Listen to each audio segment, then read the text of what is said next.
Chukua Biblia yako, fungua kitabu cha Mwanzo Waibrania 11 fungu la 5. Ngaho fata Biblia yawe uje mu Baheburayo. Kitabu cha Waibrania 5 gice cya 5. 11 fungu la 5. Gice cya 11 murongo wa 5. Ni kuombe kwa hizi dakika chache, tutatumia kama dakika 30 mpaka 35. Turakoresha iminota 30 kugera kuri 35. Twende pamoja. Mbabarire mu nkurikire. Fungu linasema hivi. Murongo uravuga ngo, kwa imani Enoki alihamishwa. Kwizera niko kwatumye Henoki yimurwa, asije kuona mauti. Yimurirwa mu ijuru ngo adapfa. Wala hakuonekana, kandi ntiyaboneka, kwa sababu Mungu alimuhamisha. Kuko Imana yamwimuye. Maana kabla ya kuhamishwa, kuko yahamijwe atarimurwa, ili neno nalifurahia sana, alikuwa ameshuhudiwa kwamba yuko yanejeje, amempendeza Mungu. Yuko yanejeje Imana. Wale ambao tumekuwa wote juma zima, mwebwe twabanye icyumweru cyose, anza kuweka kichwani haya mambo ambayo tulijifunza katikati ya wiki. Tangira uhuze ibintu byose twiganye mu cyumweru. Enoki uyu ni kizazi cha 7 kutoka Adamu. Nurubyaro rwa 7 uturutse kuri Adamu, ambacho kama mnakumbukumbu tulikuwa tuna kizazi cha Kaini na kizazi cha Fezi. Niba mubyibuka neza nababwiye iby'urubyaro rwa Kaini n'urubyaro rwa Seti. Adamu na mkewe katika bustani ya Eden, Adamu n'umugore we bari mu murima wabo wa Eden, walitamkiwa kwamba watakufa. Babwiye yuko bazapfa. Nisikilize vizuri, untega amatwi. Lakini Enoki, ariko Enoki alikataa kulisi uwo murage, yarawanze kifo, yanga umurage w'urupfu. Sije kama nimeanza kueleweka. Sinzi niba munkurikiye. Hata kama babangu ni mlevi, ni naho data yabari umusinzi, mimi naweza kukataa kutokuwa mlevi. Jewe izo ngeso nazanga. Adamu amelisi kufa, ameanzisha kifo. Adamu niwe watangije iby'urupfu, lakini kizazi cha 7, ariko igisekuru cye cya 7 anaitwa Enoch, witwaga Enoki, anasema mimi ahamya mu mutima wati sifi, sinzapfa. Kama Mungu bado anahitaji mtu mwingine wa aina hiyo, niba Imana ikeneye undi muntu nk'uyu kwenye kizazi chetu, muri iki kinyejana cyacu, natamani na mimi nisife. We niko abishaka ngo rwose bibarwe bisohoreraho. Unajua hapa nikiuliza wangapi wanatamani tutakuwa wengi, sasa nitakosa hata hiyo nafasi. Rero ninkomeza kubibabwiriza abandi bari bubihige uwo mwanya ube mukeya, jewe mbiburemo. Noneho rero reka nimechukua muda kidogo wa miezi kadhaa kusoma kuhusu Enoch. Miaka 300 amaze kubyara Metusela, Henoki agendana n'Imana imyaka 300, akazaa wana waume na wake, abyariramo abahungu n'abakobwa. Siku zote za Enoki, iminsi yose ya Henoki, miaka 365, yaramye ni imyaka 365. Wengine wote ukisoma, abandi bantu bose ubasomye, mfano fungu la 5, reka dusubire hejuru umurongo wa 5. Siku zote za Adamu alizoishi ni miaka 980, naye akafa. Iminsi yose Adamu yaramye ni imyaka 930, arapfa. Fungu la 11, kandi umurongo wa 11, siku zote za Enoshi miaka 905, akafa. Iminsi yose Enoshi yaramye ni imyaka 905, arapfa. Fungu la 14, kandi umurongo wa 14, siku zote za Kenani ni miaka 910, akafa. Iminsi yose Kenani yaramye ni imyaka 910, arapfa. Fungu la 17, kandi umurongo wa 17, siku zote za Maharaheri ni miaka 895, akafa. Iminsi yose Maharaheri yaramye ni imyaka 895, arapfa. Fungu la 20, kandi umurongo wa 20, siku zote za Yeradi ni miaka 962, akafa. iminsi yose Yeradi yaramye ni imyaka 962 arapfa. Ila kwa Enoki, ariko kuri Enoki Biblia inasema hivi, Biblia iratubwira ngo Enoki akaenda pamoja na Mungu. Enoki yamaze fungu la 24 24. Kandi Enoki yaramye yagendanye n'Imana, naye akatoweka, maana Mungu alimtwaa. Ntiyaboneka kuko Imana yamwimuye. Ilo fungu la ngapi? Murongo wa kangahe? Luka. Mureke tujye muri Luka 3. Luka igice cya 3 37. murongo wa 37. Linaanza kwa kusema, haravuga hati, wa Methuthela mwene Metusela, wa Enoko mwene Henoki, wa Yeledi mwene Yeredi, wa Mahalaheri mwene Mahalarieli, na Kenani. mwene Kenani. Hiyo tunaona jina la Enoki kwa mara ya ngapi? Aha niho tubonye Enoki bwa kangahe? Yuda 14:15. Reka tujye muri Yuda, igitabo kibanza byahishuwe, murongo wa 15 n'igitabo kimwe. Yuda 14 na 15. Dore ku murongo wa 14 na 15. Na ndilo fungu la mwisho linalozungumzia Henoko kwenye Biblia. Ni umurongo uheruka mu nkuru zivuga kuri Enoki. Na Henoko mtu wa 7 baada ya Adamu, Henoki uwari wa 7 uhereye kuri Adamu, alitoa maneno ya unabii juu ya hao akisema, yahanuye ibyabati, angalieni Bwana alikuja na watakatifu wake maelfu elfu, dore Uwiteka yazanye n'inzovu nyinshi z'aberabe, ili afanye hukumu juu ya watu wote, kugira ngo agirire bose ibihura n'amateka baciriweho, na kuwahadibisha wote wasiomcha Mungu, no kwemeza abatubaha Imana bose, kwa ajili ya kazi zao zote za upotevu, ukuri kw'imirimo yo kutubaha Imana walizozitenda bila kumcha Mungu, bakoze batubaha Imana, na kwa ajili ya maneno magumu yote ambayo hao wenye dhambi n'amagambo yose akomeye abanyabyaha wasiomcha Mungu wameyanena juu yake. batubaha Imana bayitutse.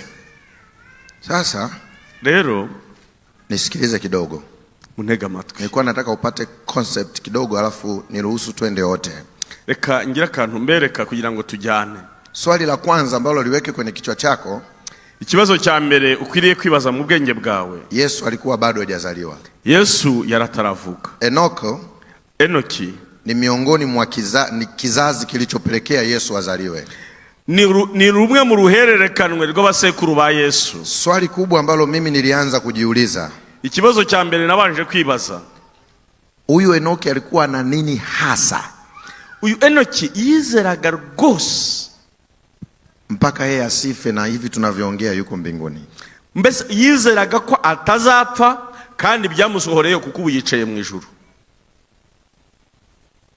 Inaaminika mtu wa pili ni Elia.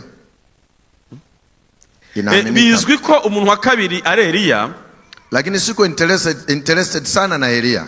Reka Elia nse nk'umwirengagiza gato, kwa sababu kuna baadhi ya maneno kwenye mafungu niliyosoma nimeyatafuta kwa Elia mawili sikuyapata. Kuko kuri Elia hari ibintu bibiri nasomye kuri Enoki, ariko Elia we ntigeze mubonaho. Unajua, ukiangalia kitabu cha Mwanzo 5 chote, yurebye kila gitabo cy'Itangiriro 5 cyose, unaweza ukahisi kwamba kile kizazi kinapotajwa, alafu tunapoenda sura ya 6 kama kile kizazi hakikuwepo, kilikuwa labda kingine kutoka kwa kile.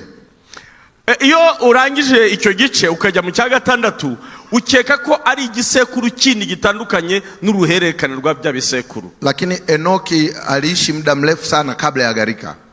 Enoki yabayeho igihe kirekire umwuzure utaraba. Wakati watoto wa Kaini wanaenda kuoana na watoto wa Thez, igihe abana ba Kaini bashingiranaga n'aba Seti, Enoki alikuwepo. Enoki yarabirebaga. Enoki alihubiri.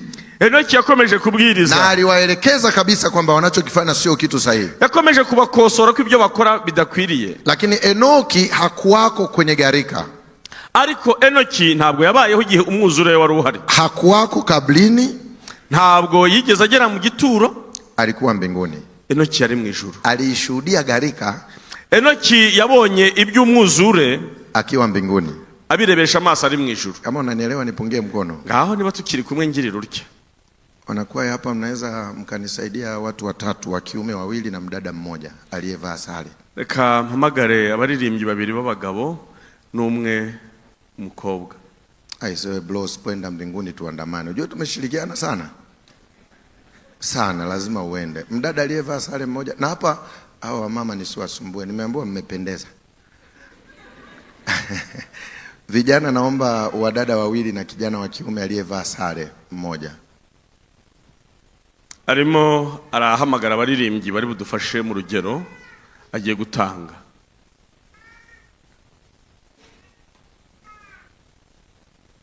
Naomba nisikilize, natafuta kiini tu ili unielewe ninachotaka tujifunze. Urero na akantu kanzugurunya ni nk'umunyu ngira ngo nshyiremo kugira ngo mubashe kunyumva.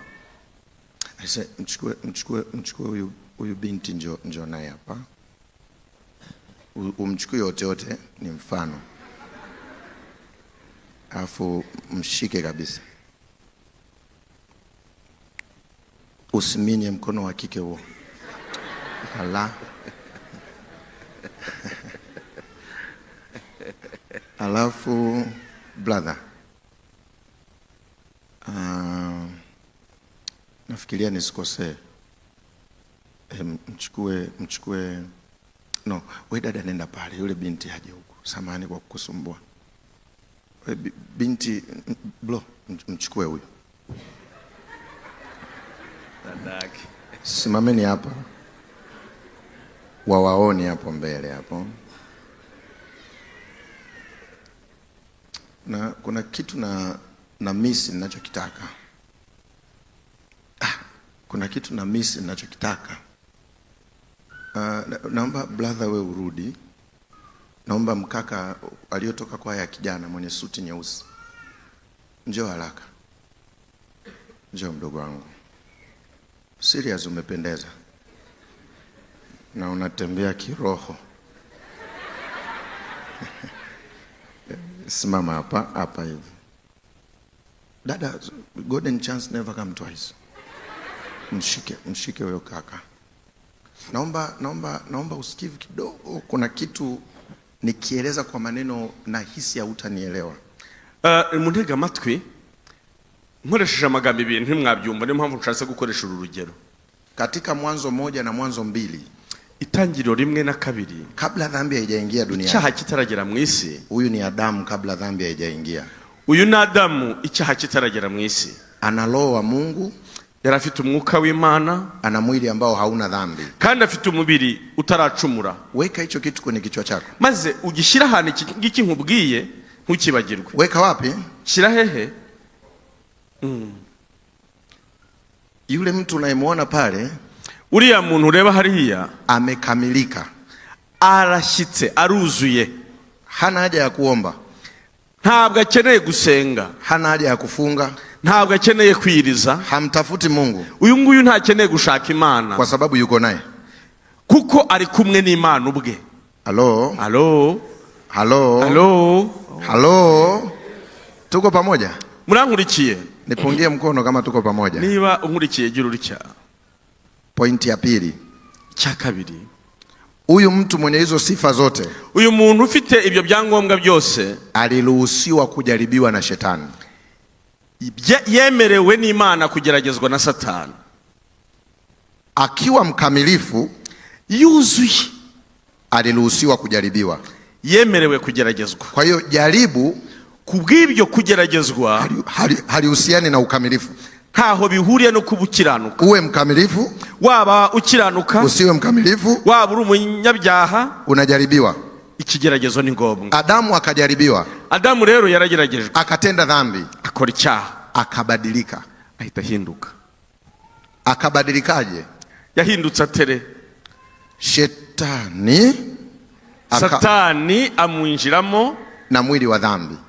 Noneho ubagize umubiri w'icyaha. Nisikilize vizuri, muntega amatwi. Huyu Adamu hapa katikati, uyu Adamu rero tureba hano hagati, roho wa Mungu, mwuka w'Imana, kamwe habe namba hawezi kukaa ndani yake, ntabwo yamuturamo, kwa sababu alishapewa nafasi kuko icyahaga umwanya, Roho wa Mungu akiwa ndani yake, umwuka w'Imana aramutse amurimo, na akiwa na mwili usio na hatia, cyagiye yaragifite umubiri udafite icyaha, Adamu akachagua kuwa na shetani. Satani, Adamu rero yihitiyemo kubana na Satani. Na kwa sababu hiyo, kubera iyo mpamvu, hakuna kwa namna yoyote ile nta buryo ubwo ari bwo bwose bwari gushoboka Roho wa Mungu anaweza akakaa ndani ya huyo mtu ngo umwuka w'Imana abe muri uyu muntu.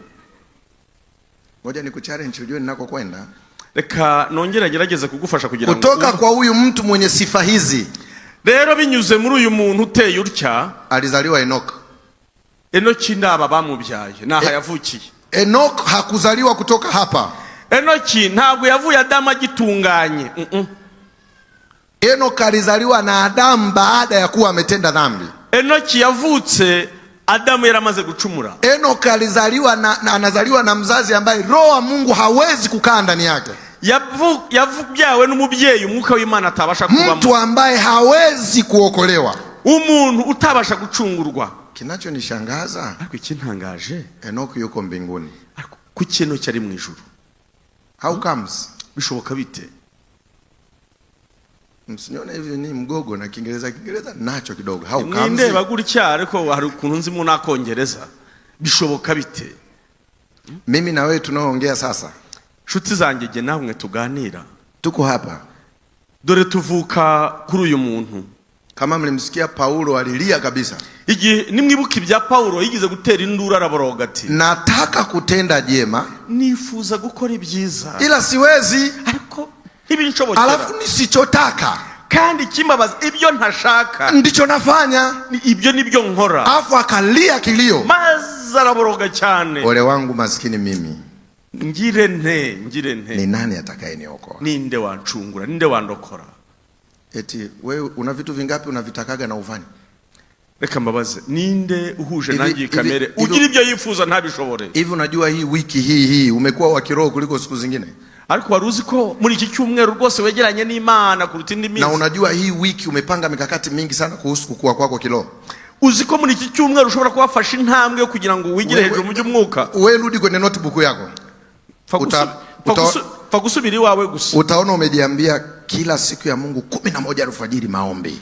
Mbese ubu nujya kumureba muri agenda uravuga uti buri saa 11 nzajya mfukama nsenge. Saa 7 kamili popote nitakapokuepo maombi. Saa 7 aho zizansanga hose ni haba mu modoka nzajya mfukama nsenge. 12 jioni popote nitakapokuepo maombi. Mbese saa 12 z'umugoroba nze yanza mfukama nsenge. Saa 8 usiku nitaamka maombi. Saa 9 z'ijoro nzajya mbyuka nsenge. Nakupa siku hizi? Reka nkubwire ngo hayi iminsi bizaba byagukamutse. Hizi iminsi ya kwanza kwa sababu unasubiri neno kama zuri la Kiswahili ila sio salama sana. Siku ya kwanza kwa sababu una mzuka. Reka mbivuge umunsi wa mbere ko yakugifita ko gashyuhe 11 utaamka. Saa 11 uzabyuka. Ila niamini mimi utaanza kujadili ukiwa kitandani. Ariko uzatangira kuvuga utari ku bwakeye cyangwa ntiburake.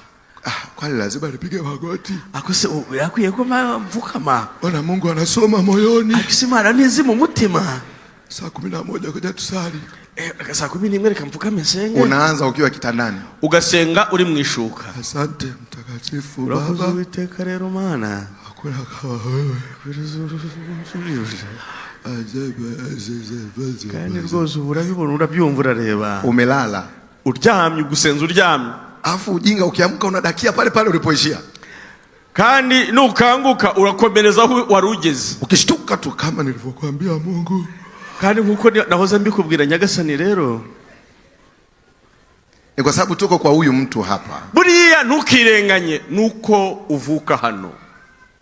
Ndio maana hata mwanao nyumbani kuna kitu namwambia, Kristina mwanangu usifanye hichi kitu. Niyo mpamvu buryo ujye ubwira umwana wawe ibyo uti Kristi ntukore iki. Kesho amefanya. Bajya kubona ukabona ejo yabikoze. Ni kwa sababu yuko hapa. Shuti nuko avuka hano. Ole wangu maskini mimi. Ngire ntuyu mubiri. Ni nani atakayeniokoa? Ninde wankiza uyu mubiri untere ibyaha? Ukiendelea lile fungu, iyo ukomeje uriya murongo Warumi 7 nazungumzia 23. Mu Baromo 7:21 utasikia anasema namshukuru Mungu kwa ajili ya Yesu Kristo. Paulo avuga ati ndashimira Imana ku bwa Kristo Yesu. Geuka uangalie huku mtu wa Mungu, simama. Nimuhindukire hariya maze mundebere hariya. Mnamuona huyu dada rangi yake? Ese uyu mubyeyi ntimumubona ko asa n'uriya? Ni sawa na hii rangi ya dada. Yambaye neza neza nk'uriya. Tuko pamoja? Tugendane. Adamu baada ya kutenda dhambi, Adamu rero amaze gukora icyaha, ana mwili wa dhambi afite uriya mubiri usa kuriya na anamilikiwa na shetani, kandi ahaho ayoborwa na Satani. Huyu Adamu huyu, ubu buryo rero iyi mibereho hawezi kumzaa Yesu. Uyu muntu ntashobora kubyara Yesu. Ndio maana ukirudi kwenye Biblia yako, niyo mpamvu usubize muri Biblia yawe, wana biology wanasema mtoto wa kiume. Biblia yose igenda ivuga umwana igisekuru kereye ku bagabo. Mbegu ili mtoto wa kiume azaliwe, kugira ngo umwana avuke hakenewe intangangabo. Inahitajika X na Y. Abize hakeneye X na Y kugira ngo urubuto rubeho. Lakini Yesu alipozaliwa, ariko Yesu igihe yavukaga, Y haikutoka kwa mtu yoyote. Ntabwo intanga zituruka ku mugabo zigeze ziboneka.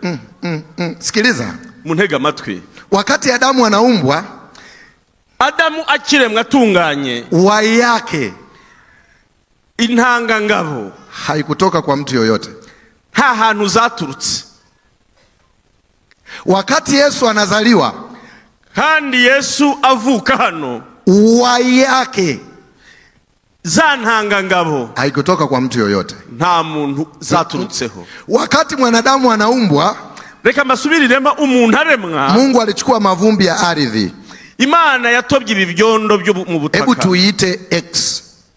Rero icyo kintu reka tuba aricyo twita intangangabo. Alafu Mungu akachukua tena kitu kingine kutoka kwake yeye mwenyewe. Maze Imana ifata ikintu kinaitwa pumzi ya uhai, giturutse mu bwayo cyitwa umwuka wera. Inaitwa sasa hivi tuite Y.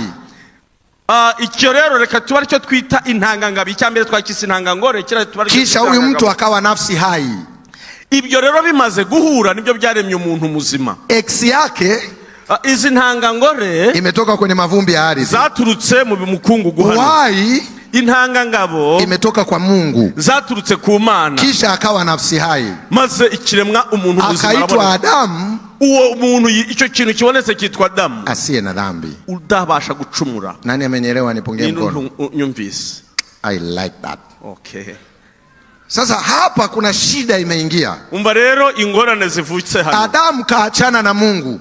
Adamu yamaze gutandukana n'Imana. Y yake imeharibika, haifai. Rero intangangabo ye ntabwo igikwiriye. Alafu nenda kasome vizuri Biblia yako, maze usubiremo neza usome Biblia yawe. Biblia inasema hivi, Biblia iravuga ngo ardhi, ubu butaka imelaaniwa. Bwaravumwe. Kama ardhi imelaaniwa, none se niba ubu butaka bwaravumwe, mwili wa binadamu ulitoka wapi?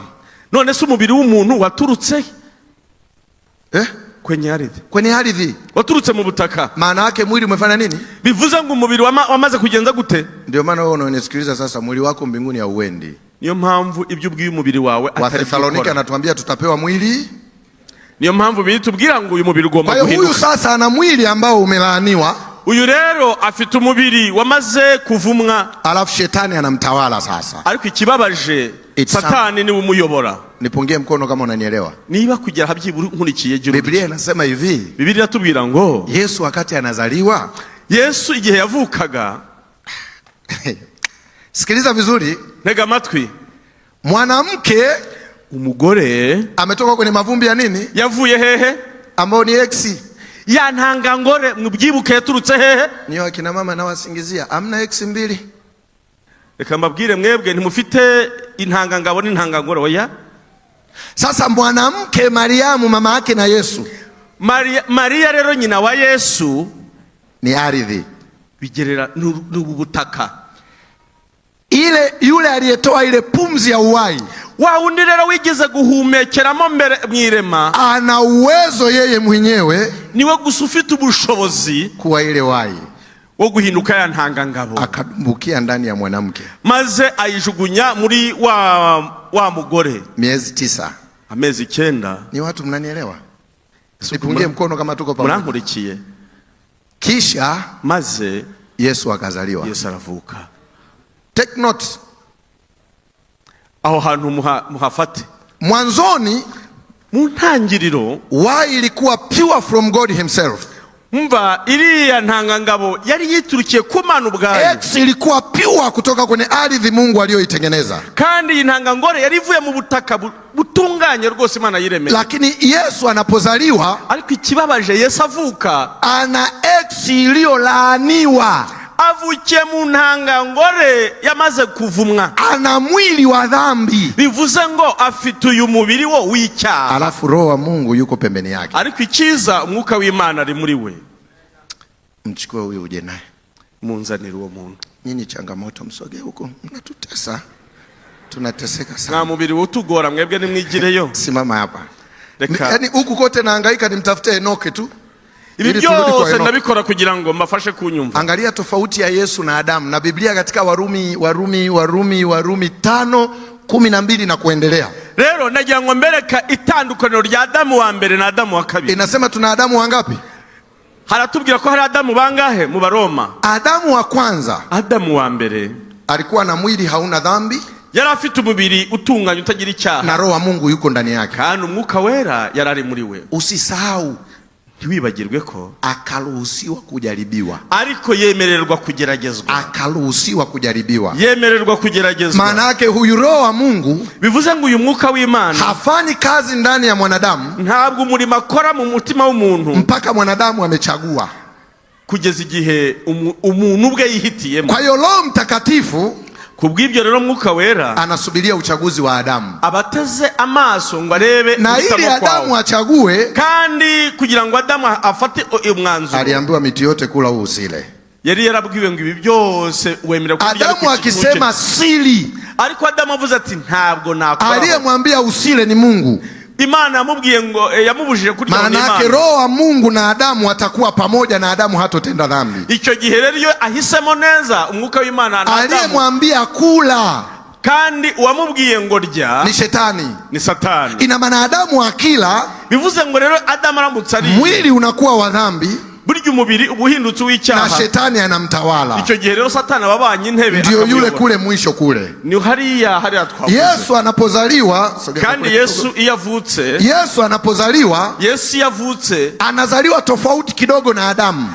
Yesu avuka atandukanyeho gatoya na Adamu. Yeye ana mwili wa dhambi, uyu mubiri yambaye n'umubiri w'icyaha, ambaye Adamu hakuwa nao. Kandi uyu mubiri ntabwo Adamu yarawufite. Roho wa Mungu naye yuko pembeni ya Yesu, kandi mwuka w'Imana ari iruhande rwa Yesu. Yesu naye anaruhusiwa kujaribiwa kama alivyoruhusiwa Adamu kabla hajatenda dhambi. Kandi Yesu ahabwa uburenganzira bwo kugeragezwa nk'uko Adamu yageragezwa atarakora icyaha. Nipungie mkono kama unanielewa. Niba tukiri kumwe n'umugire mu. Usisahau, kabla hajatenda, mbere yuko akora, Roho wa Mungu, mwuka w'Imana rero alihitaji utawala wa mwili wa mwanadamu. Yari akeneye ubuyobozi bw'umuntu, mwili ukiwa hauna dhambi. Igihe umubiri udafite icyaha, mwili ukatenda dhambi, uwo mubiri Yesu anapewa naye nafasi kwetu sisi wanadamu. Yesu ahabwa kanya kuri twebwe abantu. Mwili wa dhambi, uyu mubiri w'icyaha unaotawaliwa na Shetani, uyoborwa na Satani, una uwezo wa kuishi bila kutenda dhambi ili Roho wa Mungu atawale huo mwili. Uwo mubiri w'icyaha ushobora kubaho udakora icyaha kugira ngo umwuka w'Imana agire ibyo akora muri twe. Amen. Kama Shetani alivyoenda kwa Adamu, huko Satani yasanze Adamu, akaenda kwa Yesu, yegera na Yesu akiwa amefunga. Yesu icyo gihe yiyirije. Kumbuka wakati Shetani anaenda kwa Adamu kwenye bustani ya Eden, mwibuke igihe Satani yasuraga Adamu muri Edeni, anamjaribu kula, yamugerageje amusaba kurya wakati Adamu hasikii njaa. Yageragejwe we adashonje. Adamu ntabwo yarasonje, maana kabla dhambi haijaingia, kuko icyaha kitaraza, Adamu hasikii njaa, ntabwo Adamu yajyaga asonza, na hakuwa amefunga. kandi nta nubwo yari yiyirije. Sasa hivi Yesu, ariko ubu ngubu Yesu bwo siku 40 yari amaze iminsi 40 ana njaa, yari ashonje na mwili unataka kula, kandi umubiri wari ukeneye kurya pe. maana unahitajika mwili wa dhambi, kuko umubiri w'icyaha na wenyewe ujaribiwe, wari ukenewe ngo ugeragezwe. Kama utamchagua Mungu au utabaki na Shetani. Ni uri bukomeze kumvira Imana cyangwa uri bukomeze kumvira Satani. Ellen G. White anasema kwenye kitabu cha The History of Redemption, Ellen White ababivuga mu gitabo ucungurwa kw'abantu, kama Shetani alivyoingia kwa nyoka kwenye bustani ya Eden, nkuko Satani yinjiye mu nzoka mu murima wa Edeni, hapa napo alienda kama malaika aliyetumwa kutoka mbinguni. aho yatumwe nka malaika uturutse mu ijuru, akamwambia Yesu habari. maze abwira Yesu ati amakuru Yesu amechoka na ana njaa. Yesu ananiwe pe. na Yesu mwanadamu hajui kwamba yule ni shetani. Reka mbabwize ukuri, ntabwo Yesu yigize asobanukirwa ko wari Satani. Alafu shetani anacheza na mwili wake. Maze Satani yitegereza umubiri we wa Yesu kunaniwe. Sasa Yesu una njaa. Aramureba asanga arashonje. Tasikiliza, mimi nimetoka huko kwa mzee. Maze aramubwira ati mva ntega amatwi mvuye hejuru kwa mzee. Kama icara neza, rekeraho gusenga, icara. Aliyemtuma Yesu ni nani? Hari wari waratumye Yesu ninde? Anayemjua Yesu kuliko yeyote ni Baba. Umuntu uzi Yesu kurusha abandi bantu bose ni Data wo mwijuru. Sikiliza vizuri. Untega amatwi. Kama wewe ni mwana wa Mungu. Maze aramubwira ati rero niba uri umwana w'Imana haina tofauti. Reka nkubwire nta tandukaniro rihari. Mkila mtakuwa kama Mungu. Ikigeragezo cya mbere cyari iki ngo nimurya muzamera nk'Imana. Kabla dhambi haijaingia. Icyaha kitaraza. Yesu mwili unataka kula. Yesu mubiri wari ukeneye kurya pe. Lakini anachoambiwa hakiendani na makusudi ya baba yake. Ariko ikiyo yarabwiwe kari akanya gitandukanye n'ubushake bw'Imana. Yesu akasema ni kweli mwili unataka kula. Maze Yesu ashira mu nyura gaciro avuga ati umubiri ukeneye kurya. Ni kweli mwili una njaa. Kandi umubiri ko kurashonje. Mshike huyo dada. Lakini nachagua kufuata mapenzi ya baba. Ariko misema gukurikira ubushake bw'Imana. Akamjibu imeandikwa. Maze abwira Satani ati biranditse ngo. Ngoja nifafanue kidogo ili fungu. Imeandikwa. Byanditse ngo aliyenitengenezea mfumo wa chakula. Umuntu waremye systeme yo kurya ngogozi. Kwa kawaida mu busanzwe mwanaume siku 7 ningepaswa niwe nimekufa. Kwa mwanaume kukaa bila kula siku 7 ningepaswa niwe nimekufa. Mu bigaragara umugabo maze iminsi 7 atarya yakabaye yapfuye. Lakini mpaka leo niko siku ya 40. None ubwo maze iminsi 40 ni kwa sababu ya baba yangu wa mbinguni. Ukubera Data wo mwijuru. Ya heri kumtii baba. Reka nkomeze numvire Data kuliko wewe. Aho kukumvira wowe. Nani ananyelewa nipungie Amina. Mkono. Mwili wa dhambi. Uyu mubiri w'icyaha umeshinda dhambi. Awutsindiyemo icyaha. Akamwambia jitupe, babako amesema atakutumia malaika. Satani ntiyashirwa rongera ambwira ati mva so yambwiye ngo ijugunye hasi aribwo heza abamarika bagufasha. Yesu akamwambia usimjaribu nani? Yesu ahitavuga atariko mwili wa dhambi umeshinda nini? Muri uyu mubiri w'icyaha atsindiramo iki? Jaribu la mwisho. Kigeragezo cya nyuma. Hivi vitu vyote Yesu unavyoviona nimepewa mimi. Yesu rero ibi bintu byose usisahau jewe wabihawe. Usisahau hilo neno nimepewa mimi. Ati wibukira ijambo rivuga ngo nije wabihawe narabihawe. Ina maana yuko aliyempa. Bisobanuye ko hari umuntu wabimuhaye. Na yeye sio vya kwake. Kandi nawe sibye. Alafu anamwambia Yesu hivi. Maze abwira Yesu ati ukiniabudu numpfukamira ninakupatia ibi bintu nzabiguha. Ukinipatia mwenyewe aliyekupa akaja. None se nubimpa wabiguhaye nawe akabikubaza bizagenda bite? Ni watu mnanielewa? Munankurikiye? Alo. Yesu anamwambia hivi sasa mimi sidili na uliyepewa na dili na aliyekupa. Maze Yesu aravuga ati rero jewe ntacyo mvugana nawe wahawe ahubwo navugana n'uwabiguhaye. Kufupisha story kugira ngo nce bugufi igahuntuza. Tangu siku hii shetani alipokwenda kumjaribu Yesu uso kwa uso. Kuva icyo gihe Satani agerageza Yesu mbona nkubone. Hakwenda kumjaribu Yesu uso kwa uso tena. Byahise birangiriraho ntiyasubiye kugerageza Yesu mbona nkubone. Mpaka ile siku Yesu yuko Gethsemane. Kugeza Yesu ageze Gethsemane. Sikiliza. Reka nkubwire. Geukia nene. Muhindukire. Yaani nyinyi wawili mwageukie wale wawili na wale wawili wawageukie nyinyi. Huyu ni Adamu kabla hajatenda dhambi, ndio? Uriya ni Adamu ko nababwiye atarakora icyaha. Nenda kwa wale. Afu nyinyi njooni huko. Nenda kwa wale. Ni wa dhambi mje.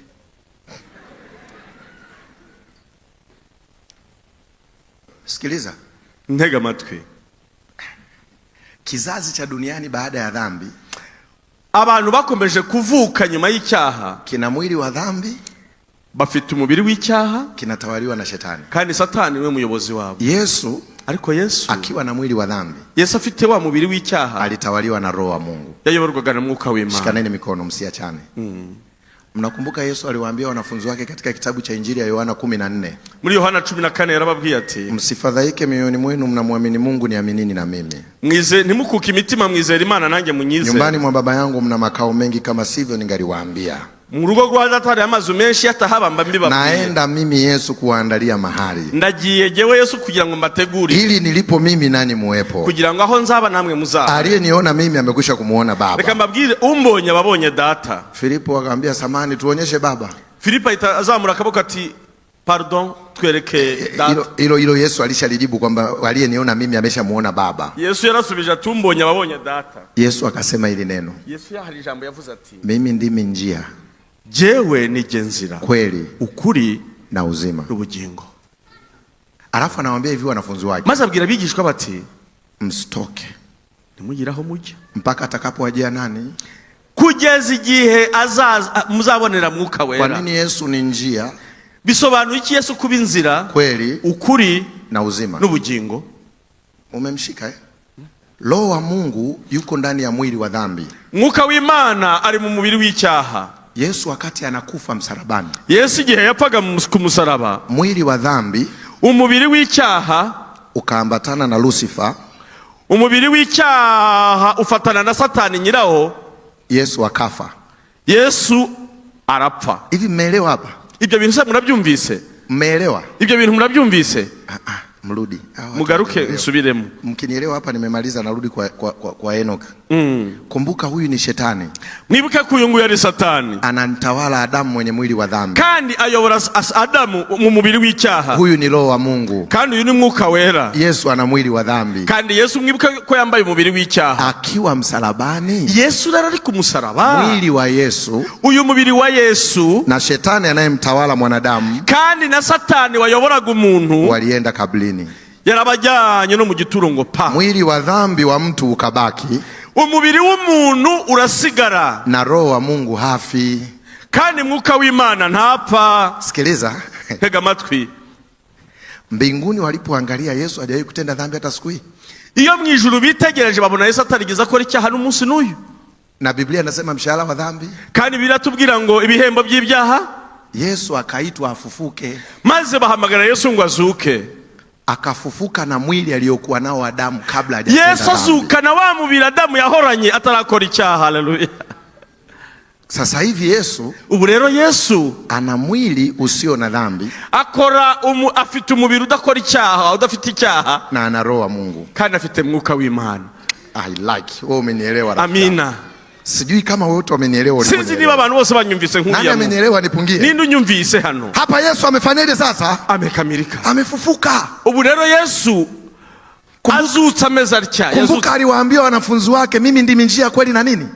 Mwibuke ko yabwiye abigishwa be ngo ni genzira ukuri n'ubugingo. Yesu alichokuwa anamaanisha, icyo Yesu yasobanuraga, kama Roho Mtakatifu niba mwuka wera ataishi ndani ya mwili wangu wa dhambi, azaba muri uyu mubiri wanjye w'icyaha, mpaka mwili wa dhambi nitakapokufa, kugeza ubwo uyu mubiri wanjye w'icyaha nzawica, nikafufuka na mwili usio na dhambi, nzazuka na mwili udafite icyaha. Maana yake mimi Yesu bivuze ngo nitakuwa nimelipa deni la kifo, nzaba nishyuye, na kwa sababu nina mwili usiokuwa na dhambi, noneho kuko mfite umubiri udafite icyaha, nitaenda zangu mbinguni na mwili usiokuwa na dhambi, nzava mu gituro mfite umubiri udafite icyaha. Alafu Roho Mtakatifu Adamu aliyempoteza asikae ndani yenu, kandi mwuka wera Adamu yatakaje ngo ataba muri mwe, nitawapatia akae kwenye mwili wa dhambi. Nzawuha mwebwe mufite mu cyambaye umubiri w'icyaha. Binti mjua hapa, nitawapatia akae kwenye mwili wa nini? Njoni, njoo. Mbona mnaogopa hivyo? Shika piskari hiyo. Sasa hivi icyo bivuze ubu ngubu, Mungu anisaidie muelewe. Hakuna binadamu duniani asiye na roho wa Mungu. Nta kiremwa muntu kiri mu isi kidafite mwuka w'Imana. Naogopa sana nikisikia mtu anasema hivi, bijya bintangaza umuntu avuze ngo tuombee kushushwa kwa Roho Mtakatifu. Nimudusengere mwuka wera manuke. Ashushwa aende wapi sasa? Na manuka sarajya hehe? Wakati yuko wapi? Ni watu mmenielewa nilichofundisha? Vizuri. Nikuulize swali. Baba sikibazo. Wewe duniani sasa hivi kitu gani unakihitaji kuliko vitu vyote? Ikibazo nabaza ni igiki ukeneye mu isi kurusha ibindi bintu byose? Hebu turudi kwa Enoch. Dusubire muri kwa Enoch. Enoch alikuwa na mwili wa dhambi. Enoch yaragifite uyu mubiri w'icyaha. Lakini ariko alipofikisha miaka 65 agejeje imyaka 65 akasema no, aranzura mu mutima atoya, enough birahagije, is enough. birahagije. Kumbuka Yesu alishachinjwa kwenye bustani ya Eden. Mwibuka kuyo Yesu yari yaratabwe nka ntama w'Imana ukura ibyaha Hivyo vyote nilichokielekeza hapo kuhusu Yesu kwa Henoki kilikuwa kimeshafanyika. Kuri Henoki kubwo kwizera ibi byose niriwe mbabwira byari byarasohoye, lakini kwa kielelezo byari byarasohoye mu bitambo. Enoki anaposema nahitaji sasa kuishi pamoja na Bwana, ubwo rero Enoki yafataga umwanzuro kubana n'Imana. Maana yake Enoki ana mwili wa dhambi, bivuze ko Enoki afite umubiri w'icyaha, anamhitaji Roho akae ndani yake, ariko akeneye umwuka wera ngo abe muri we. Mliobaki mnaweza kurudi, abasigaye mwakwigendera, nini msirudi, ariko mwebwe mugume hano. Kilichomfanya Enoki ashinde, cyateye Enoki gutsinda, aliishi na mwili wa dhambi, yaratunze uyu mubiri w'icyaha, ila aliruhusu Roho atawale, ariko yemereye mwuka kumuyobora. Nisikilizeni wa Kristo wenzangu, wengi tunakosea hapa. Abakristo nshuti zanjye, reba ikosa dukora.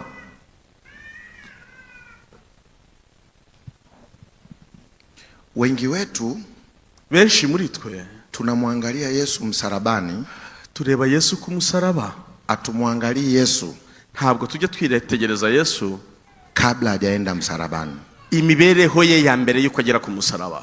Narudia, reka nkisubiremo, hata wanaofundisha haki kwa imani, nabigisha ibyo gutsindishizwa n'umuntu kubwo kwizera, mimi haipiti siku kwenye maisha yangu, umva nta musi numwe je nirenza sijasikiliza mahubiri mawili, narumva ibyigisho bibiri. Nachagua YouTube, mtu yoyote tunamsikiliza, umuntu wari wese shobora kumwumva kuri YouTube. Asilimia kubwa ya wahubiri nao wafuatilia, abigisha benshi mbona ibyigisho byabo haki kwa imani wanaifundishia msalabani, gutsindishizwa n'ubuntu kubwo kwizera babigaragaza ku musaraba gusa, hawaifundishi kabla Yesu hajaenda msalabani. Gusa imibereho ya Yesu mbere y'umusaraba ntabwo babivuga. Wakifundisha wanasemaga hivi, gusa iyo bigisha bavuga yuko hata uwe na dhambi vipi, naho waba ufite ibyaha ka gihumbi, hata kama umetoka kuzini, naho waba uvuye gusambana, Yesu alikufa kwa ajili yako, Yesu yaragupfiriye kubera wowe, Yesu anakupenda, Yesu aragukunda, njoo kwake, ngwino musange, njoo usiogope, ngwino witinya, simama uje kwa Bwana. Umva itanguze kuwiteka, na wewe unasimama, nuko nawe ugahaguruka ukaza, unakwenda kwa Bwana, ukagenda ukitanga, kisha naomba,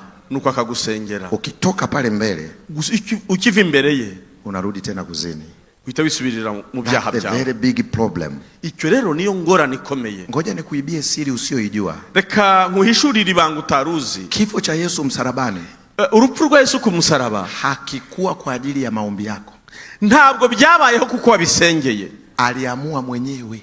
Icyo ni cyemezo Yesu yifatiye cyo kudupfira. Yesu kwa hiari yake, abikuye mu mutima we, Yesu uombe, wabisengera, ufunge, wabyiyiririza, usiombe, utabisengera, aliamua kufa. Yapfuye ku bushake bwe. Kufa kwa Yesu, urupfu rwa Yesu hakuhusiani na maombi yako, ntaho bihuriye n'amasengesho yawe. Usijiongope, umva ntukitinye. Kinachohusiana na maombi yako, ikintu ukwiriye gusengera. Mungu anisaidie hii point uielewe. Imana imfashe iki kintu cyumve. Kabla Yesu hajaenda kufa msalabani, mbere yuko Yesu ajya gupfa ku musaraba, aliishi na mwili wa dhambi na roho wa Mungu akiwa ndani yake, yabanye n'umubiri w'icyaha kandi umwuka w'Imana yabaga muri we, ambao sisi binadamu hatuwezi hivyo. Ibyo rero nicyo kintu tudashoboye. Yesu alipokufa na mwili wa dhambi, Yesu rero amaze gupfa kubera wa mubiri w'icyaha, akafufuka na mwili usio na dhambi, noneho ubu ngubu afite umubiri udafite icyaha, na ana roho wa Mungu ndani yake, kandi mwuka w'Imana noneho ari muri we. Akaenda kwa wanafunzi, yegera abigishwa be. Rero sikiliza, muntega amatwi, nina uhakika, ndababwiza ukuri ko kuanzia leo, uhereye none, kwa sababu roho wa Mungu aliishi kwenye mwili wangu wa dhambi na sikutenda dhambi, kubera ko umwuka w'Imana twabanye nambaye umubiri w'icyaha sinkora icyaha, na sasa mimi Yesu nina mwili usiokuwa na dhambi, noneho ubu ngubu mfite umubiri utabasha gukora icyaha, nimeruhusiwa kuwapa Roho Mtakatifu akae kwenye miili yenu ya dhambi. Nemeye kubaha mwuka wera nkuko yansindishirije ngo akomeze abane namwe. Siamini kama naeleweka ninachofundisha. Sinzi niba iki kintu mucyumvise. Nani ananielewa? Nipungie mkono. Nini unyumvise? Haki kwa imani, gutsindishizwa n'ubuntu kubwo kwizera, haipo msalabani. Ntabwo ari ku musaraba gusa. Narudia, haipo, ntabwo ari ku musaraba. Nyinyi watu wa Mungu mje, nimuze hano, munyegere hano. alianza kuishi Enoki yake kwa imani. Simameni hapa. Enoki yatsindishijwe n'ubuntu kubwo kwizera Yesu atarapfa. Nenda upande ule. Roho wa Mungu, mwuka w'Imana, mwili wa dhambi, uyu n'umubiri w'icyaha, shetani, Satani.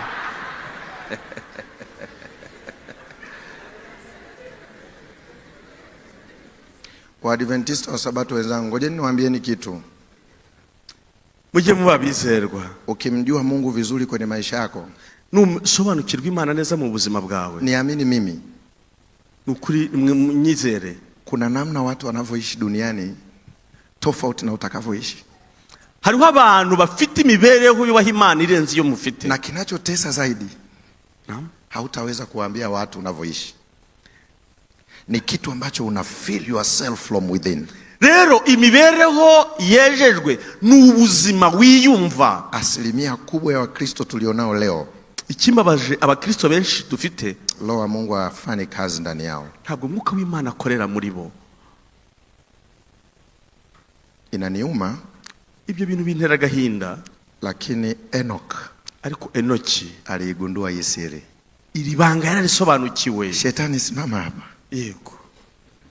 Haki kwa imani, gutsindishizwa n'ubuntu. Kabla Pastor Peter akiwa na mwili wa dhambi, mbere uyu Peter agifite umubiri w'icyaha, hana taarifa kuhusu baba yake wa mbinguni. Nta makuru yari afite byerekeranye n'Imana yo mu ijuru. Kama Mariamu Magdalena alivyopelekwa mbele za Yesu. Nka cyagihe Mariya Magdalena igihe atwarwaga imbere ya Yesu, akaangushwa chini, bamutereka imbere ye, wakamhukumu, abantu bamucira urubanza. Yohana igice cya 8. Yesu, maze Yesu akainama chini. Yesu arunama hasi. Aliandika neno hili, yanditse ijambo, kila mmoja alisoma la kwake. Buri muntu wese yasomaga ibimwereke. Wa kwanza alipoinama kusoma, umuntu wa mbere yunamye arebye, akakutwa anaambiwa tarehe 2 mwezi wa 7 na wewe ulilala naye. Maze agiye kubona abona mu basambanye nawe uwo muntu nawe arimo. Akili yake ikaamini wote waliokuwa pale wanamsoma yeye. Mbese bivuze ngo abari aho bose niwe bitegereza. Taratibu kwa uhakika akafanyaje? Uwo muntu akomboka agakuramo icyo kirenge akagenda. Lakini Mariamu, ariko Mariya Magdalena aliposoma kuhusu yeye, ariko asomye ibimwerekeye, akagundua haya yaliyoandikwa hapa, ibi bintu byose byanditse aha ni ukweli, ni ukuri, na kufa kandi urupfu ni haki yangu, ni igihembo kibi nakoze. Lakini kumbuka, anayepaswa amhukumu, ariko mwibuke uwagombaga kumucira urubanza, aliye na mwili wa dhambi lakini hakuwahi kutenda dhambi. Niwe amubwiye ngo ntuzongere gukora icyaha. Asiye na dhambi, udafite icyaha rero, na amhukumu, niwe waciriye urubanza. Katika kundi lote lililokuweko pale, mu bantu bose bari bari aho ngaho, aliyekuwa hajawahi kutenda dhambi alikuwa nani? Utari warakoze icyaha ninde? Yesu akamwambia, wako wapi washtaki wako? Maze Yesu aramubaza ati, harya bakuregaga bari he? Mwili wa dhambi wa Mariamu, uyu mubiri w'icyaha wa mugore. Mariamu anaponyanyua uso, Mariamu amaze kubura amaso, wako yeye na Yesu, ahuza amaso na Yesu. Alafu Yesu anamwambia hivi Mariamu. Mariamu anamjibu Yesu. Maze Mariamu asubiza Yesu, shetani usisahau. Yes, ndio. Pole mtu wa Mungu. Mariamu anamjibu Yesu. Maze wa mugore asubiza Yesu ati, hawapo. Abandegaga ntabo mbona. Sikiliza, ntega amatwi. Yesu anamwambia hivi. Maze Yesu aramusubiza ati, napenda neno la Kiingereza. Ngiye gukoresha ijambo ry'Icyongereza. Go, genda, and sin, kandi icyaha no more. Nta bubasha. Hilo neno lina maana, bivuze ngo genda, nenda na usitende dhambi. Swali, ntuzongere gukora icyaha. Mshahara wa dhambi, ubusanzwe igihembo by'ibyaha. Kwa nini aliruhusiwa aende? Kuki seba yamuhaye uburenganzira ngo genda? Kwa sababu mwili wa Yesu wa dhambi, kuko wa mubiri Yesu yari afite w'icyaha, utaenda kufa badala yake. Wari ugiye gupfa mu cyimbo cye. Amen. Siku ile Mariamu, uwo munsi rero Mariamu akasamehewa dhambi. Nibwo yarababariwe ibyaha. Hakuruhusiwa kuenda kutenda dhambi. Ntabwo yarahawe uburenganzira bwo kujya gukora ibyaha. Nani amenyelewa? Nipungie mkono. Ninde unyumvise hano? Kumbe kusamehewa dhambi bisobanuye ngo kubabarirwa ibyaha ni stage ya kwanza. ntambwe ya mbere. Na tangu siku umesamehewa dhambi, guhera uwo munsi kubabariwe ibyaha, unapaswa uishi maisha ya Yesu kabla hajaenda msalabani. Ubusabwa kwambara ikoti rya Yesu yari yambaye kugira ngo ubeho uko yatsinze ibyaha mbere. Lakini angalieni sisi tulivyokuwa wapumbavu leo. Ariko biratworohera cyane. Umesamehewa leo uzinifu, uyu munsi wabariwe gusambana. Unakaa siku zako ngapi? Mwezi, miezi miwili, ukihangana ukwezi kumwe abiri, umerudi tena kwenye uzinifu, ukongera ugasubira muri bya byaha. Halafu tulivyokuwa wajinga tunakichaka. Kandi ukuntu turi abapfu, sisi ni wazambi, ugahora urihoza mu kanwa rega twebwe turabanyabyaha. Imili haiwezi. Ariko uyu mubiri ntabwo wabishobora. Yani Yesu anatamani akwambie hivi, inaweza. Buriya Yesu yagusubiza ngo mbona mimi niliishi nao huo mwili? Ese kukijya uwo mubiri na mbona mimi sikutenda dhambi? Kukijya ntakoze icyaha. Wewe unakwama wapi Peter? Ese wowe waheze hehe? Kama kifo kwa ajili ya mwili wako wa dhambi, ese niba ari urupfu umubiri wawe w'icyaha sinawupfanye. Nilishakufa. Jewe narapfuye. Roho wa Mungu ambaye alizuiliwa kukaa ndani yako, wa mwuka w'Imana wari warabujijwe kuba muri wowe, nimekupa. Jewe narawukwihereye. Then Peter unakwama wapi? Ese wowe ikikubuza kujya mbere wahagamye he? Tunaokolewa kwa neema. Reka twakijijwe n'ubuntu. Hii ni miili ya dhambi Yesu. Reka imibiri y'icyaha Yesu. Tuache huo ujinga. Reka tureke ubwo bugoryi. Hivi unajua Henoki aliishi duniani na mwili wa dhambi bila kutenda dhambi. Ariko murameranya nande ko Henoki yabaye muri isi ntiyabasha gukora icyaha? Henoki alikuwa kama wewe. Henoki yari yambaye umubiri nk'uwawe.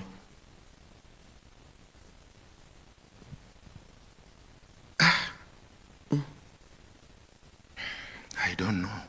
Simbisi. Sikiliza vizuri. Ongera untega amatwi. Nenda kasome kisa cha Mariamu. Mimi nimekisoma kwenye kitabu kinaitwa At the Feet of Jesus. Mariamu alipotoka hapa, musome cya gitekerezo cya wa mugore hari igitabo avuze yagisomyemo. Unajua aliruhusiwa aondoke lakini alikuwa hana nguo. Wa mugore wari ugiye guterwa amabuye, Yesu yaramubwiye ngo genda, kandi burya ngo ntiyari yambaye, yari yambaye ubusa. Kuondoka haikuwa issue. Ava imbere ya Yesu yari yambaye ubusa. Anaondokaje? Mumbwiza ukuri yari kunyura. Maana hana nini? Yari yambaye, yari gucaye.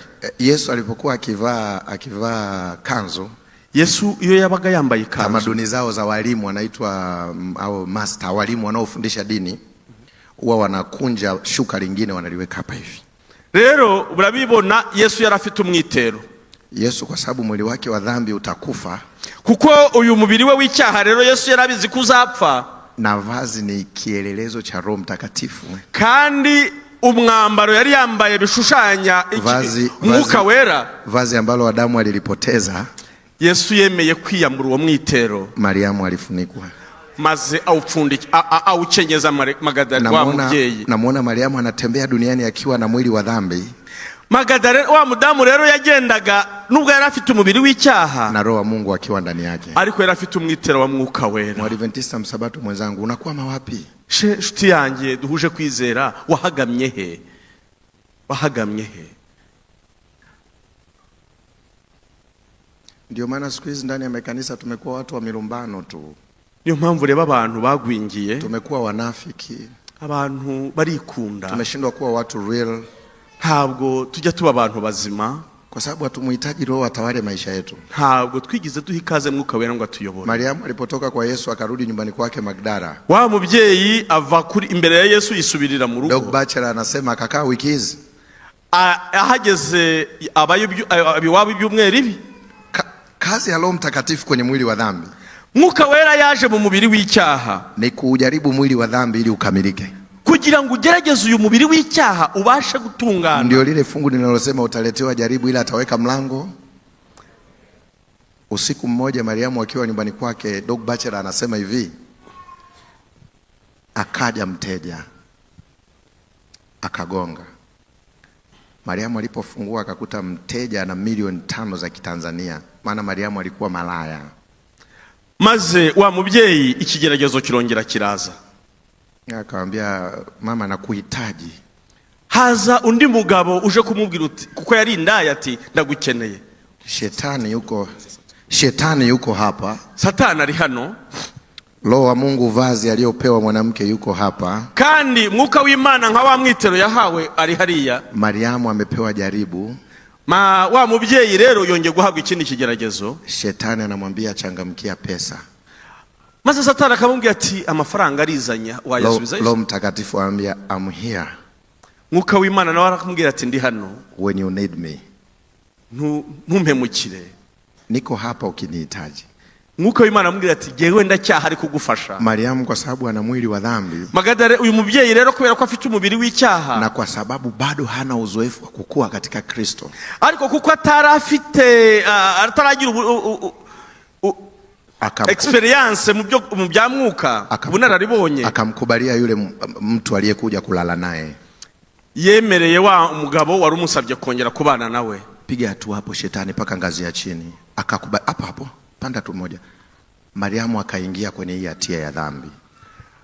Wa mugore rero arongera aracumura. Shetani alipomaliza, Satani amaze kumucumuza, akarudi pembeni anamwambia Mariamu. Maze Satani asubirayo yongera kumuveba ati, kiko wapi? Ubuse ugeze kuki? Wewe ni wa hivyo tu. Rega nukuwabaye ntaho wajya. Roho wa Mungu anamwambia Mariamu.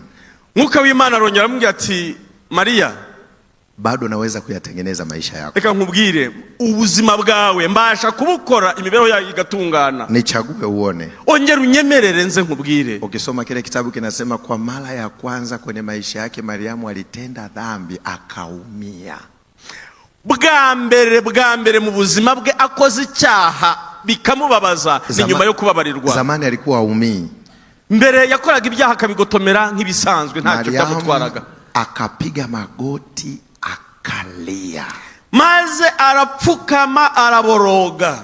Kumbuka mwanzo alisamehewa bila kuomba. Mwibuke ko bwa mbere yababariwe ntacyo nta mbabazi yasabye. Sasa hivi analia ndani mwake. Bazi ubu ngubu atangiye kurira mu mutima we. Anasema Yesu nisamehe. Maze aravuga ati Yesu mbabarira. Roho Mtakatifu akarudi kwa Mariamu. Maze Mwuka Wera arongera mugarukaho. Mariamu akauza kila alicho nacho. Maze Magadarena uyu mubyeyi agurisha ibyo yari afite byose. Pesa aliyoipata, ibyo yakuye mu byo agurishije byose, akanunua mafuta. Aragenda yaguramo amavuta. Akaenda kumpa Yesu. Maze agenda bishyira Yesu. Tangu siku ile, kuva uwo munsi, Mariamu hakuwa na kwake. Ntabwo yongeye kugira handa asitara. Ila kila alipokuwepo Yesu, ariko igihe Yesu yaragihari, Mariamu alikuwepo. Aho Yesu yabagari uriya mugore babaga bari kumwe. Na kuomba kama unanielewa, ndagusaba niba unteze amatwi, usicheze na dhambi. Wikomeza gukinisha icyaha. Tuna nguvu ya kushinda dhambi. Nukuri muri twe dufite imbaraga yatuma tunesha icyaha. Yesu ameshatupatia nguvu ya kushinda dhambi. Iyo mbaraga Yesu yaraduhaye. Na tuna ushahidi. Rega dufite ubuhamya. Enoki alishinda. Yatsinze icyaha. Eliya alishinda. Yatsinze icyaha. Mose alishinda. Yanesheje icyaha. Yesu mwenyewe kandi Yesu bwe alishinda. Nawe yaranesheje. Paulo muuaji, Paulo wahoze ari umwicanyi, alishinda. Yanesheje icyaha. Daudi alilala na mke wa mtu akaua, ameshinda. Kandi wao ndo sambanye n'umugore w'abandi, nawe yarababariwe. Mimi na wewe leo nukurije nawe tunacho miss ikintu tubura ni kitu kidogo tu, n'akantu kazugurunya. Aliwezaje Enoki kwenda mbinguni na aliwezaje Yesu kuishi na mwili wa dhambi bila dhambi? Enoki yashoboje ate kubana n'uyu mubiri Yesu yabishoboye ate? Ni kwa sababu nukubera ko Mungu alikuwa wa kwanza kwao. Nuko Imana yari amahitamo ya mbere mu buzima bwabo. Niliuliza swali mwanzo, wewe umekuja kufanya nini duniani? Reka mbabaze, ubundi wumva waraje gukora iki muri iyi si? Asanteni wadogo zangu. Nimwigendere barumuna banje. Hivi unajua leo duniani watu priority ni kazi kuliko Mungu? Ese uziko nubwo turi muri iyi si Imana ihari? Ngoja nikuulize maswali. Reka nkubaze ikibazo. Kazini unakaa masaa mangapi? Ese mu kazi kawe ubama masaha ngahe? Katika masaa 24 toa 8 ya kulala, toa 9 ya kazini, yanabaki mangapi? Mu masaha 28 vanama masaha 8 yo kuryama, vanama masaha 9 yo gukora. Usigaranye masaha ngahe? Uwe una muda kiasi gani na Mungu ili atawale mwili wako? Ese ubundi ugenera Imana umwanya ungana iki kugira ngo uyobore imibereho yawe? Hebu jipime. Ishire ku munzani ubwawe. Unajua na mimi bado ni kijana, kuna vitu natamani kwenye maisha yangu. hari ibintu nkeneye mu buzima bwanjye. Binti yangu anapenda gorofa, kwa hiyo na wish siku moja niwe na nyumba ya gorofa. Mfite agakobwa gakunda etage, ndifuza rimwe kuzubaka etage. Nahitaji swimming pool kubwa nyumbani kwangu. Akeneye piscine nini cyane kubera ko kana kayikunda. Mke wangu awe na gari yake, mimi ya kwangu na ya watoto. Umva nkeneye rwose aho madamu yakogera n'abana nanjye. Lakini miaka 50 kutoka sasa, ariko imyaka senkani maze kugezamo, wengi wetu humu ndani hatutakuwako. Abenshi muri twebwe ntidufite ni wacu aho inzu zacu bwite. Haijalishi una nini. Ntabwo ibi rero bisaba ngo ufite iki. Tena babangu hapo 50 nimekupendelea. Yaani sio kama sikupendi, ila nasema tu 50 nimekupendelea kwa sababu mimi miaka 50 kutoka sasa ninakaribia miaka 90 na sehemu. Nukuvuga ngo ubu mpaye amahirwe yo kongera kwa imyaka 50 nabangejeje 90. Lakini shetani ameharibu akili zetu. Ariko satani yangije ubwenge bwacu. Tuna focus na temporary. Duhora twita cyane kubirangira, tunaacha permanent. Ariko tukareka ibyiteka ryose. Turwana n'ibintu birangira, ariko ibihoraho ntabwo tubihakana. Fungua kitabu cha wazee na manabii, ndio cha mwisho nasoma tufunge. Tugiye gusoma igitabo cy'abami n'abahanuzi, abahanuzi n'abami. Wazee na manabii, abami n'abahanuzi. Ile chapter inayosema Thez and Enoch. Cya gitabo kivuga ibya Seti na Enoki. Titre irimo ivuga ibya Seti na Enoki. Anzia peji ya 84. Hera ku murongo wa 84, page ya 84. Naomba nisome taratibu, sikiliza haya maneno. Reka mbasomere aya magambo. Enoch, it is written that. Kuri Enoki byanditse bitya biti. He lived 65 years. Yabayeho imyaka 65 and begat a son. Kandi adakora icyaha. After he walked with God 300 years. Nyuma yaho atangiye kugendana n'Imana imyaka 300. During these earlier years, muri iki gihe cy'iyo myaka ya nyuma, Enoch loved and feared God. Enoki yakunze Imana, atangira no gutinya Imana. Waswahili wenzangu hata msiwe na wasiwasi. Abo mu Giswahili mureke mukanya. Nenda paragraph ya mwisho kama unacho hicho kitabu. Niba ufite icyo gitabo ahaheruka paragraph ya heruka. Anasema Enoch walk with God was not in trace. Kugendana n'Imana kwa Henoki ntabwo byari gutungurwa. All vision. Cyangwa se iyerekwa. Enoki kutembea na Mungu haikuwa kwenye ndoto wala maono. Ntabwo byari iyerekwa cyangwa se ibyo yarotaga. But in all duty, yabifataga nk'inshingano of daily life. Y'urukundo yakundaga Imana rwa buri munsi. Enoki akiwa ofisini, Enoki ari mu biro byakoreramo, akiwa barabarani, ari mu muhanda agenda, Mungu kwanza. Imana niyo yari nyambere. Wangapi wanatamani kuishi maisha ya Enoki leo? Ese ninde wifuza kuba bimera iyo mibereho? Mungu awabariki sana. Imana bampera umugisha. Umefika wakati igihe n'ukuri kirasohoye, tusiishi na propaganda kuhusu wokovu. Ntitukabaho nk'abantu bari muri propaganda mu bintu by'agakiza. Tuishi wokovu wa kweli na namna tunapopaswa tuishi. Tube mu gakiza nkuko bisabwa. Roho wa Mungu yuko ndani yako, anasubiri maamuzi yako. Nukuri mwuka w'Imana ari muri wowe, ahubwo ategereje guhitamo kwawe. Na siku ukidhamiria kushinda mwili wa dhambi, kandi umunsi wafashe icyemezo ukagambilira gutsinda uyu mubiri w'icyaha, ndipo utakapomjua Mungu maishani mwako. Ndakubwiza ukuri, ubwo nibwo uzasobanukirwa Imana mu mibereho yawe. Muhaguruke dusenge. Muhaguruke tusenge. Yego, amukeni tuombe. Yeah. Asante mtakatifu, uwera wa Israeli urakoze. Mungu unayetupenda, Imana idukunda. Sijui Kristo kama unavyojua wewe. Kristo, sinzi uburyo utuzi. Katika hali ya kibinadamu na uelewa tulionao, muri uyu mubiri wa kimuntu dufite n'uburyo tubisobanukiwe, kwa sehemu yangu Baba naamini umefanya.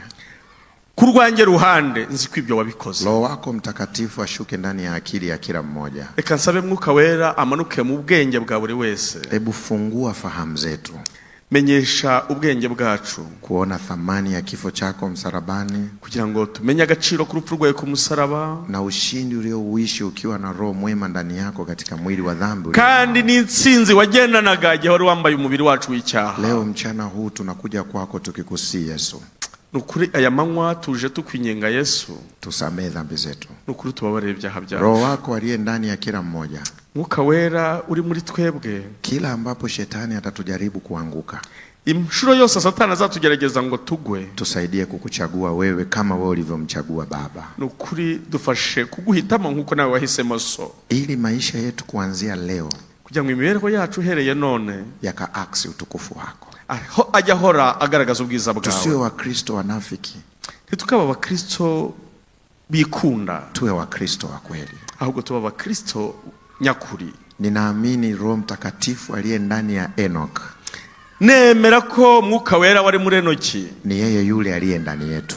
niwe wa mwuka uri muri twebwe. Tofauti yetu na Enoch, Itandukaniro dufitanye na Enoki, Enoch aliamua kuachana na mwili wake. Enoki yahisemo gutandukana n'umubiri we. Enoch alijinyima akajiachia mikononi pako. Enoki yaritanze agwa mu biganza byawe. Tusaidie Yesu na sisi kwenye akili zetu leo, Yesu dufashe mu bwenge bwacu, tufanye maamuzi mapya dufate icyemezo kwa gishya. gharama yoyote ile. Icyo bidusaba cyose, Tusikutende dhambi. nukuri ntituzongere kugucumuraho. Katika jina lako Yesu tumeomba. Tubisabye mu izina ryawe Yesu. Amen. Amen. Mungu awabariki. Imana ibampere umugisha.